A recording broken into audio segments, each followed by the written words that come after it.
If you haven't read Spider-Man Identity Crisis, I think you're missing out on one of the most underrated Spider-Man stories ever.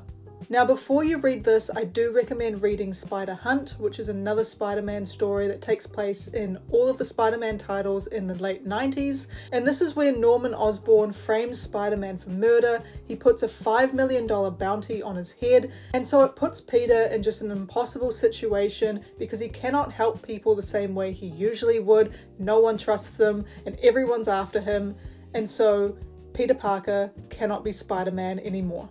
But that doesn't stop him, because this leads to Peter creating 4 new superheroes: Dusk, Prodigy, Ricochet, and Hornet. But it's not just Peter that comes up with this idea, it's actually Mary Jane, because she doesn't just sit on the sidelines, she takes an active role in this by telling Peter that he can still help people and be a superhero, just not as Spider-Man.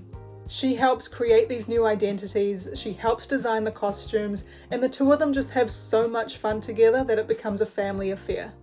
And it's one of my favorite Peter and Mary Jane stories because they're just doing this together. My favorite one of these new personas was definitely Prodigy, and it wasn't just me, because J. Jonah Jameson liked him as well, and even Norman Osborn wanted to hire him.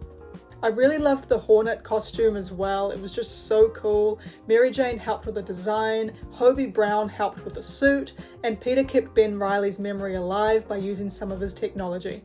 Ben Reilly, we still talk about you. Ricochet and Dusk were really interesting as well. The Ricochet costume is really cool, and MJ had a part in that as well, but the Dusk costume Peter got from the Negative Zone. But these two personalities are just so different because they're not straight up good guys like the other two personas. Peter actually teams up with some of Spider-Man's villains as these identities, and yeah, it's pretty crazy.